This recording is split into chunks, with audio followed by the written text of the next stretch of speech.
p.m. and this is the Lincoln County Board of Commissioners meeting. We have all three commissioners here, constituting a quorum. I will ask Chrissy or Casey to bring up our agenda.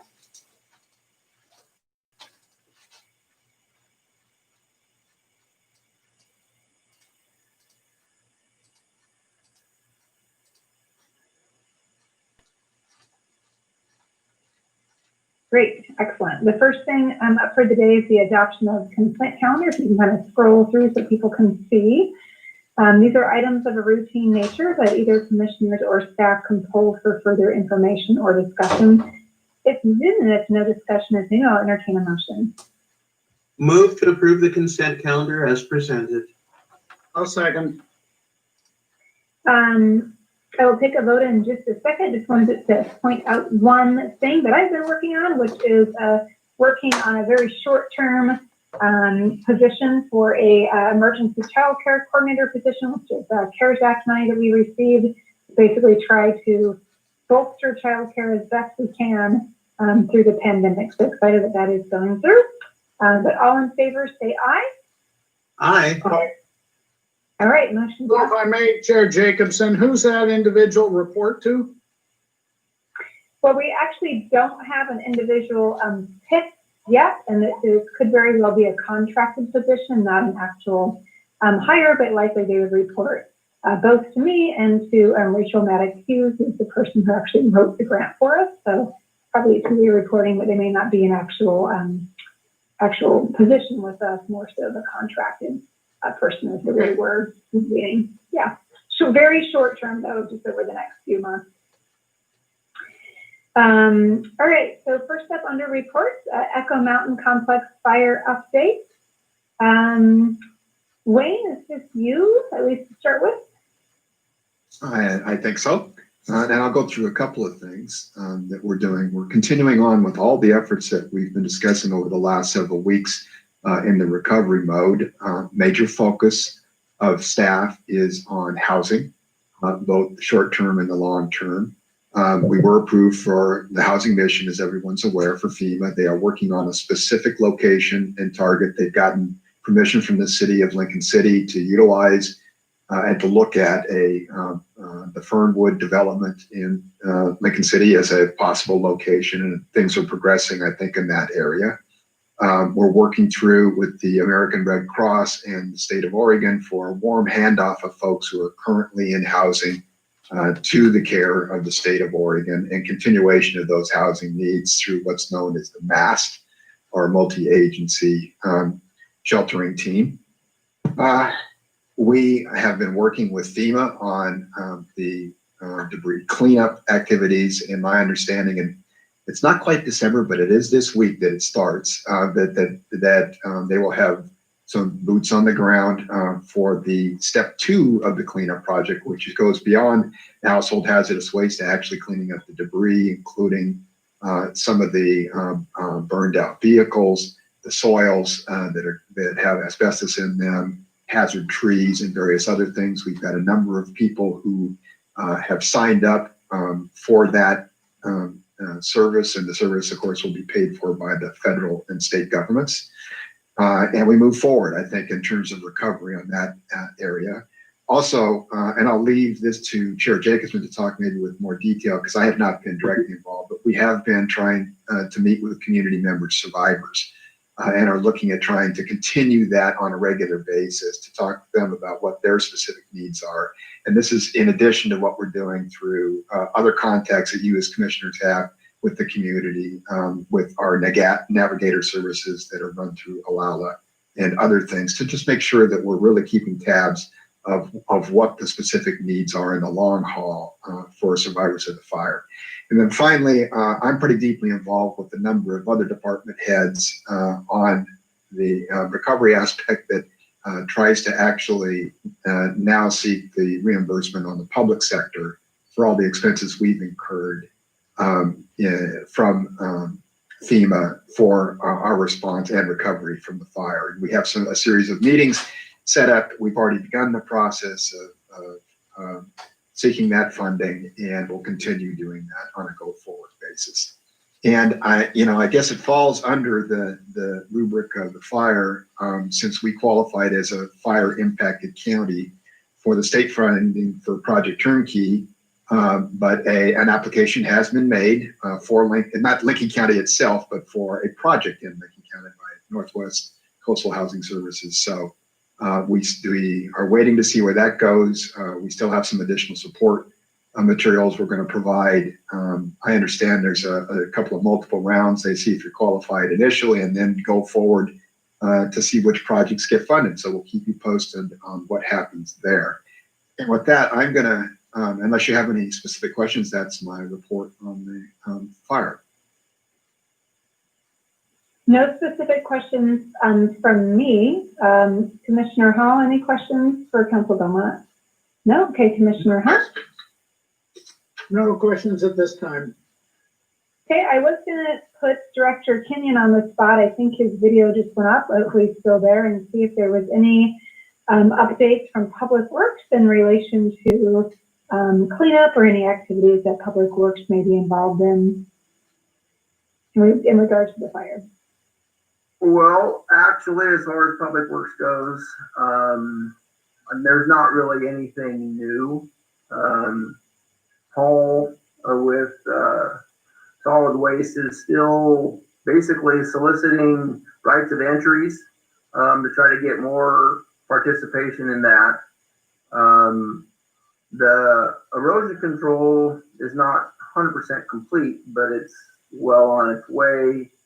Still looking for more candidates for the work there. When I say candidates, I mean people that need to work. We have a volunteer group that has been taking care of that. Still waiting basically on the state and the contractors to come in and start their cleanup process of the individual tax lots.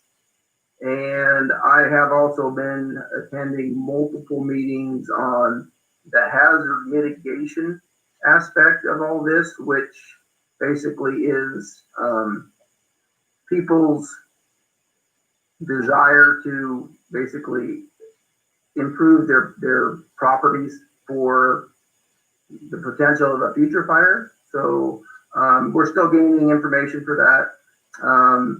The enrollment for that goes on clear through until about next April.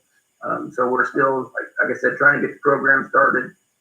We will be reaching out at some point in time soon to get information out so people actually know what the program is, what they qualify for, and then we'll go from there. All right, thank you. One question I have for you about the wildfire mitigation grant is what are some sort of ideas or planned projects around that? To me, a more straightforward line is something like a flood, where you mitigate that property by raising it or something, so it's not as susceptible. But what are some things that people are thinking about in terms of mitigating wildfire in that same area? Well, it would be actually countywide. It would be anybody in Lincoln County would qualify for it. And okay. It actually would be multiple things. Some of the most obvious would be if you have a lot of vegetation on your property that is right next to your house, you can actually qualify for funds to have someone go in and basically clear out some of that underbrush to help protect the structure. And I'm trying to speak in generals here because we haven't got right down to the specifics yet, but also in some cases people may qualify to change, like say the roofing on their house. If they currently have a cedar shake roof, that may be considered, flammable. They may qualify to have some of the roof put on. Now, the thing is, there's also a match on this, so it's not 100% paid for. It's like everything else, it's 25% match.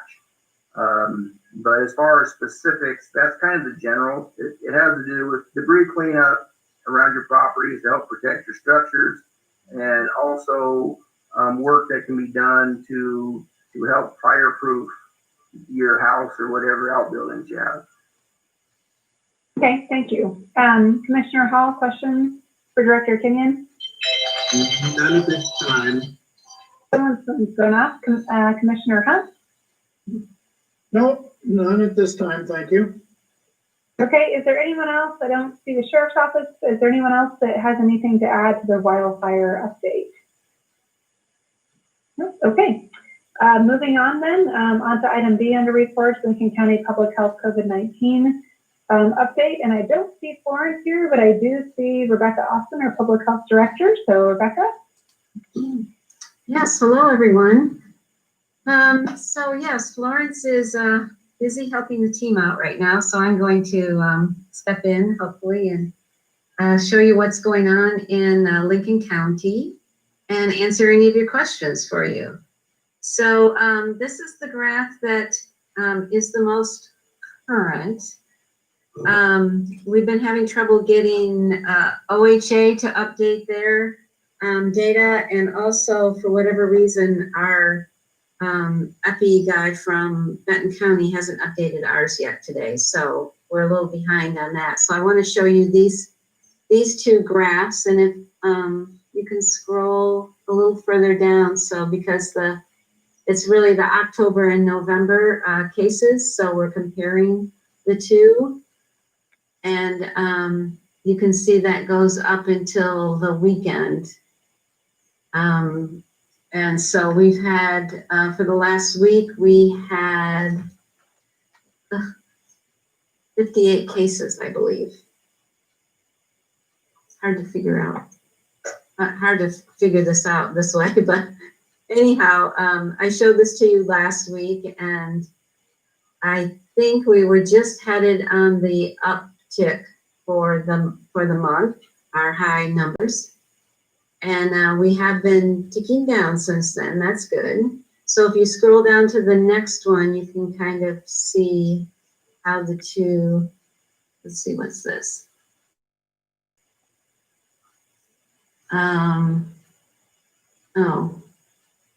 Oh yeah, this is over time, August through November. And so far, November is actually beating out August, so that's kind of interesting. Been an interesting month, to say the least. And Commissioner Jacobson, you weren't here last week, but that was the week that we sort of called out ourselves going back into surge mode, where we actually brought some staff that don't normally do CD work back into the fold and had them start calling cases. And that's going very well, of course. And we have not yet switched over to a surge mode with our interviews. So that's something that OHA has come out with to help a lot of the counties that are really getting hit hard. They just don't have time to do the case investigations. They're very lengthy, can last an hour or two. So they've kind of trimmed it back, and they're calling it a surge mode, kind of, that we can ask, only 50 questions instead of 150 questions. So we haven't adapted that yet, so we're holding our own. And then I think there's another graph down further that we can look at. Is that true, or is that it? Oh, That's it. Okay. Oh, that's it. Okay, thank you. So anyhow, the trend is up. Noticeably up, and we are holding our own, basically. I did want to quickly update you on the new risk and protection framework that we will be adopting after the 2-week freeze is over. So that'll start effective on the 3rd of December, which is Thursday. We have to calculate things a little bit differently, and it's to really help us line up with the schools. So I think that's a really important thing to remember, is that the reason why, even though I know we are so weary of this and you just want to, throw your hands up, like enough is enough. But I think the reason why we keep going on, we keep making those calls, we keep encouraging people to quarantine and isolate and people continue to wear their masks, social distance, wash their hands, you know, when they're sick, do all the right things, is because we are trying so desperately to get our schools open. So we need to be able to meet some certain metrics that continually change. So as of the 3rd of December, we have to, we will be set into these categories. They're low risk, moderate risk, high risk, and extreme risk. And they kind of go along with what the schools can do as far as whether they can bring students back or if they have to stick to a hybrid, if they're kind of in a place where they need to be careful and they might need to move back to a distance learning kind of modality. But for the first half of November, our case rate was 22 cases. And because we have right around 50,000 people in our county, we have to get that case rate to a per 100,000. So we have it kind of lucky. We just have to double our cases. So if we're going to look at a population of 100,000, we would have, instead of 22 cases, 44. So it's just an algebra thing that we have to do to get, so we're all measuring our case rate the same, and it's based on 100,000 population. So the first part of November, we were in the moderate risk because we were at 44, and to stay in the moderate risk, you have to be in the last 14 days between 30 and 45. So we were barely in the moderate risk. But unfortunately, the last 2 weeks of November have put us at 80 cases, which if we do our math to get to 100,000, it would be 161. So that definitely puts us in, I'm sorry, I misspoke. The moderate risk is 50 to 100 and the high risk is 100 to 200. So we were in the moderate risk. Actually, we were in the lower risk because we had 44. And then we jumped up to 161, so that would put us in the high risk category. So that we'll have to look at all the regulations around being in high risk to make sure that we communicate that clearly to the public. And then remember that every 2 weeks that will change or potentially could change. So it's going to be a little bit of a communication nightmare. Yes, I'm sorry. Yeah, can I get a little clarity? So my understanding was that we were in moderate risk, but then today they were going to reassess. Will we officially move into high risk? Is that what you had just said? We will. We're thinking that's the case. We'll go into high risk. You are anticipating we will be moved into high risk, but it has not happened yet. Yes, it has not happened yet. Okay, and thank you. This doesn't really go into effect until after the freeze. Okay, thank you. I just wanted to clarify that. Mm-hmm. All right, keep going. So I think that's that was basically it. That it is a bit of a communication nightmare because this whole thing has been a communication nightmare, and as things continue to change, it's really hard to make sure people understand what's going on. So we get a lot of questions. Of course, I know your phone rings off the hook as well. So we will try to be clear about what the high risk regulations will be once we get put into that at the end of this week, which we're anticipating will happen. And try to do the best we can, keeping everybody up to date. And mostly on our webpage, we'll be doing that. Casey or Christy, can you go ahead and put those risk categories up for us? I think that would be helpful. There it is by county, but here's kind of what Director Austin was talking about. Right. Great. Commissioner Hall, questions for Director Austin? Yes, thank you. One question I'm getting a lot from the public and also hearing and seeing indirectly is why the huge spike in cases in November. And Do we have any sense? I know you talked the last week about the problems we've had with pulling down data from the state system. I mean, were these cases that were, you know, in the pipeline and actually had been building for some time, or have we just had this surge for another reason? And in either case, you know, are we looking at community transmission versus single point of exposure gathering?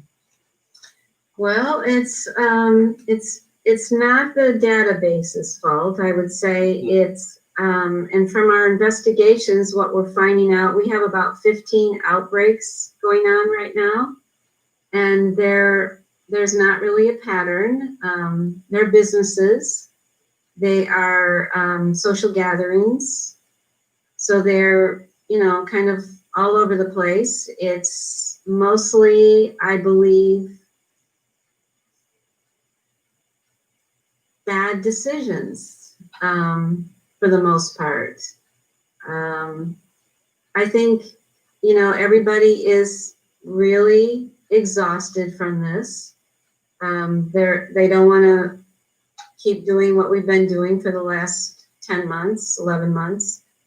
So, you know, they're throwing caution to the wind. They're having social gatherings. They're having lots of people, you know, getting exposed, not quarantining. You know, it's been kind of unbelievable to tell you the truth. Some of the stories I've been hearing, it's like, oh, they thought that was a good idea to actually go to work when they were positive.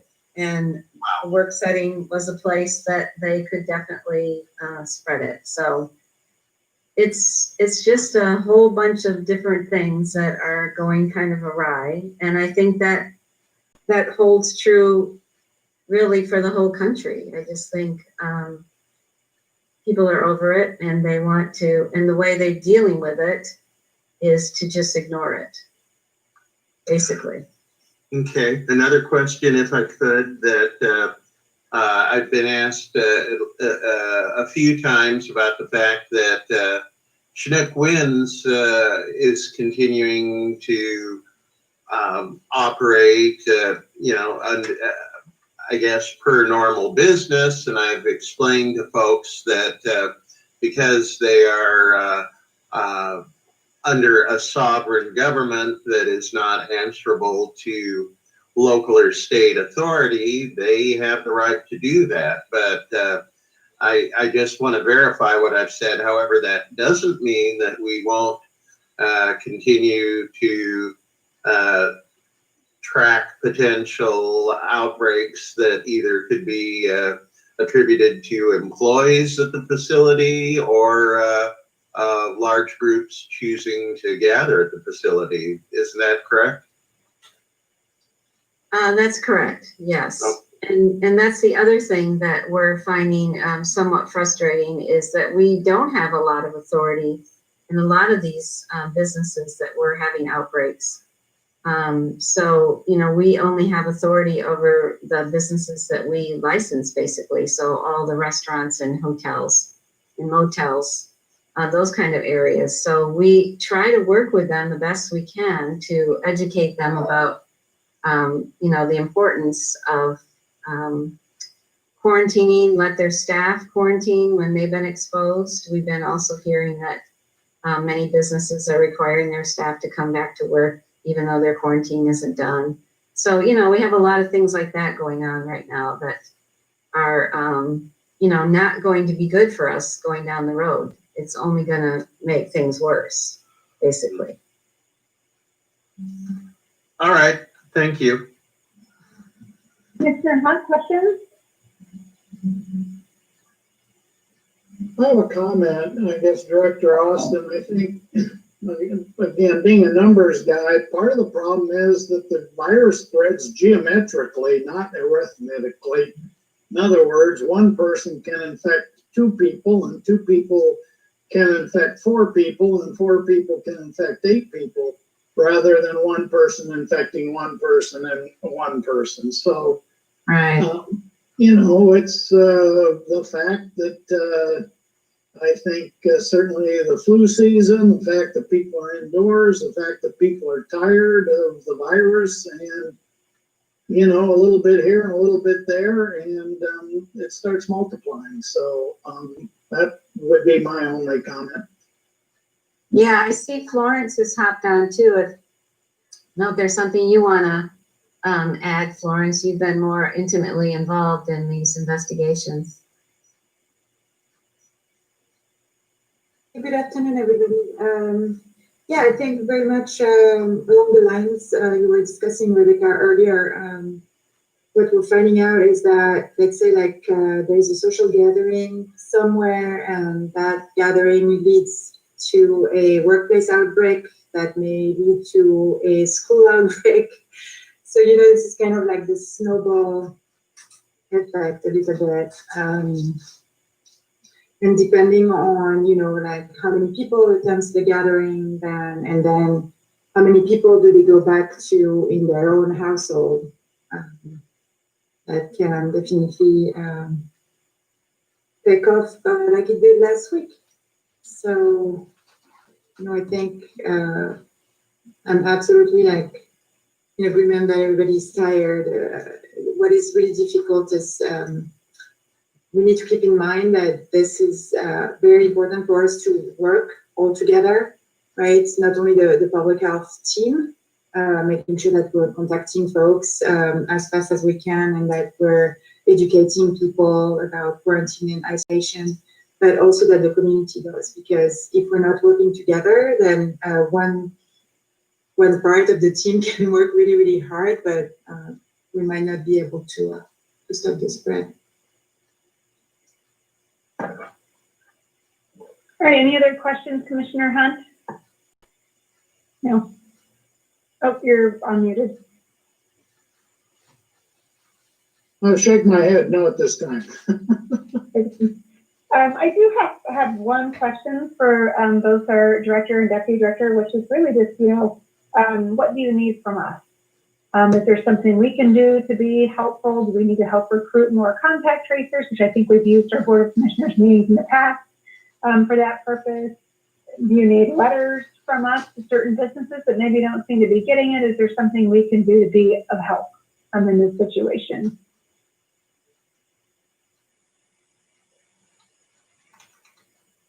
Well, Florence, do you wanna add anything?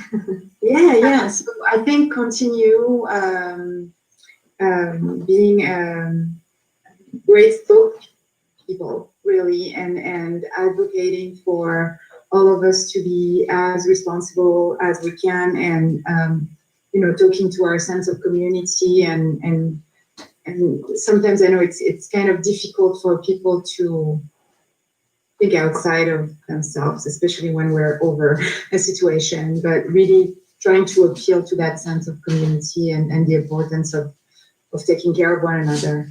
I think you've been doing a really amazing job, and at least, you know, I can say that while working all those cases, we're feeling extremely supported. So keep up the good work.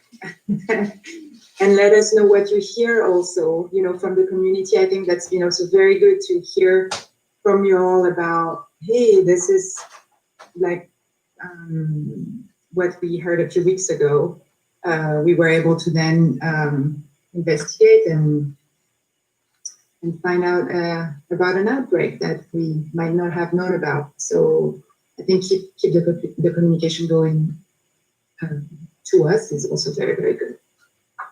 Okay, thank you. We can definitely keep doing that, and thanks to the both of you and the whole team that's behind all of you trying to get us through this. And just on a note of positivity, I was telling the radio this morning that, you know, we have been through this before, and while we did navigate some losses in our community through that, we did successfully bring those cases down.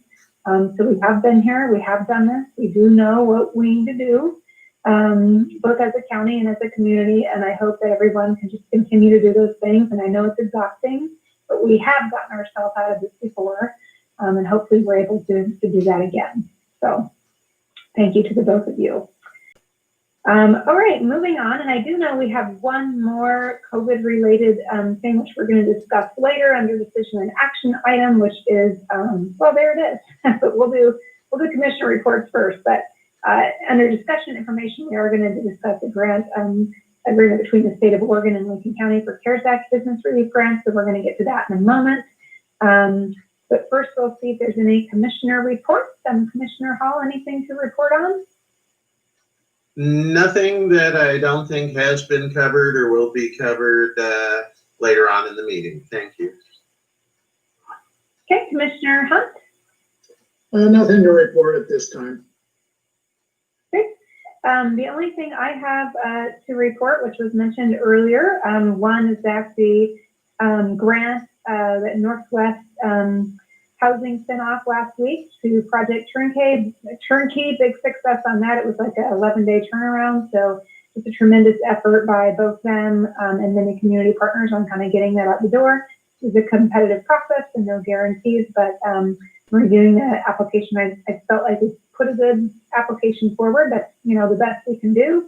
Second, with some precautions in place and doing things differently, I'm going to restart my kind of office hours in Lincoln City, albeit slightly different, but just trying to find some more time to be up, especially in the North County area as I noticed. So I'm going to start doing that a little bit more than I have been, like I said, after the freeze and with some precautions in place there. So looking forward to kind of getting that back going in a new way. All right, I guess moving on.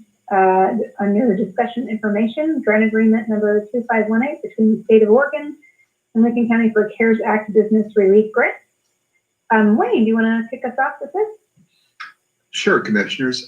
This is the small business assistance that was provided by the state of Oregon. We've been discussing it for a couple of weeks. It was some additional money that was put forward, about $55 million statewide, allocated under a formula developed by the state to counties and provided to us to give out to businesses impacted by initially the direction was impacted by the freeze, but it's really expanded to businesses impacted by COVID for the duration of the crisis that we've been dealing with here. So we have the actual agreement in front of us. We have the dollar amount. It's just north of $900,000 that we can distribute out to the community. This is left to the counties to determine, the process for getting it out into the community. So we've been working on putting together how we can best do that.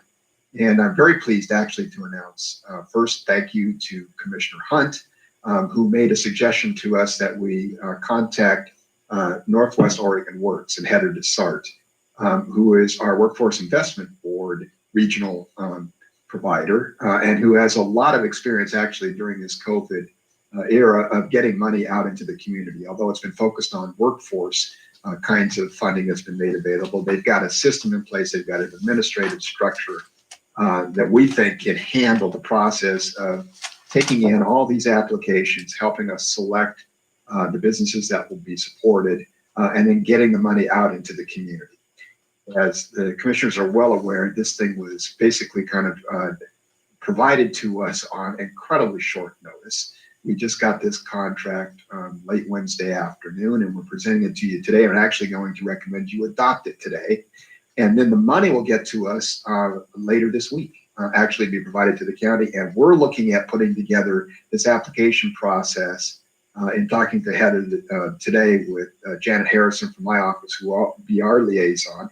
We're looking at trying to pull this thing all together and get information out to the community by the end of this week. And then getting the money out into the community under the CARES Act by towards the end of December 30th. We're going to try and get that money out there. There's a lot of details that we still have to work up. We're working on some of the criteria. The state gave us some original criteria, and then in the agreement that's in front of you today, they dropped a lot of the criteria. So they left us with more flexibility. In some ways, that's good.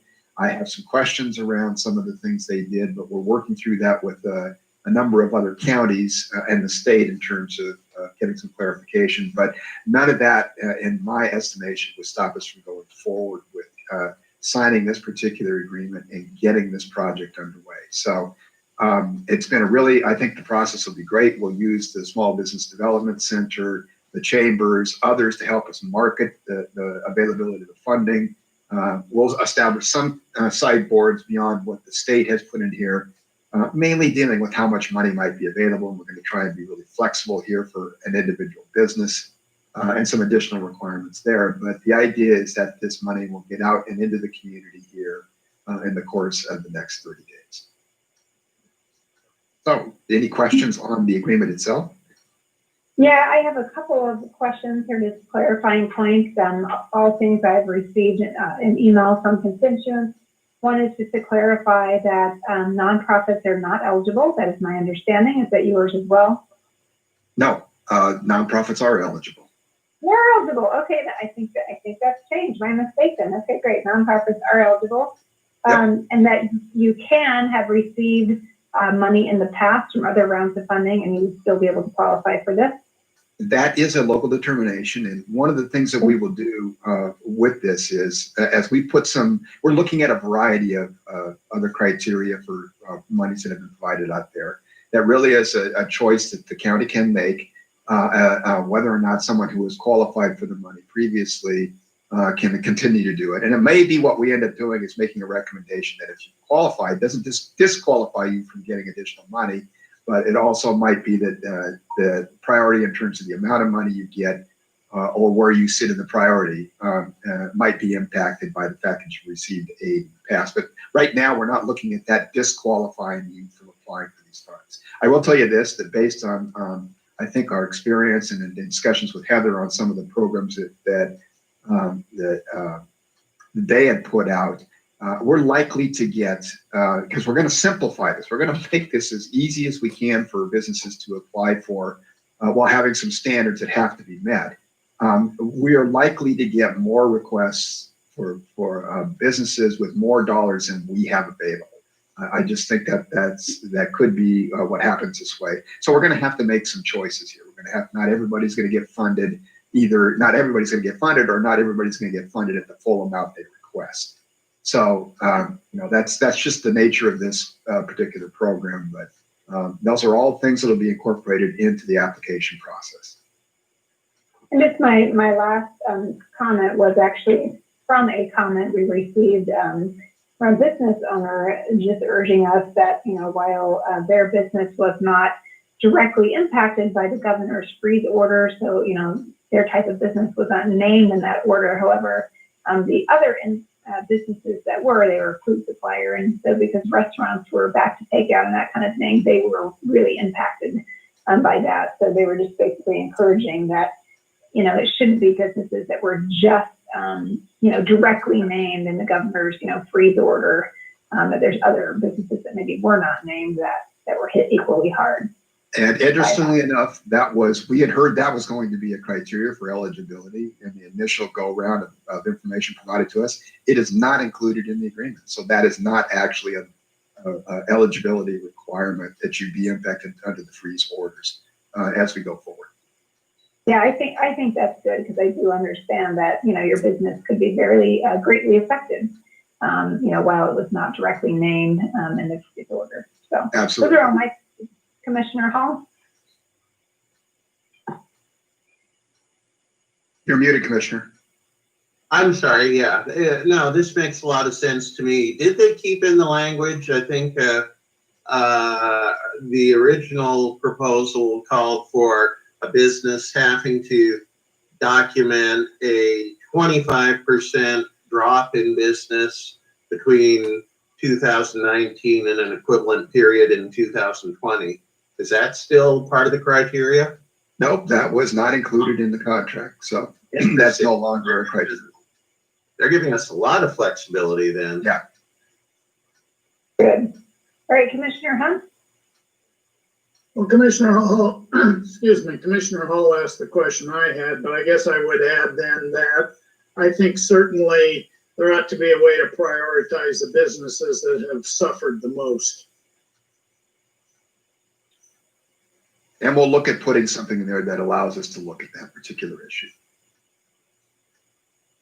Yeah, I would also just add that, businesses that have suffered the most, but also businesses that have complied with the current, restrictions. I think that's also an important part of this.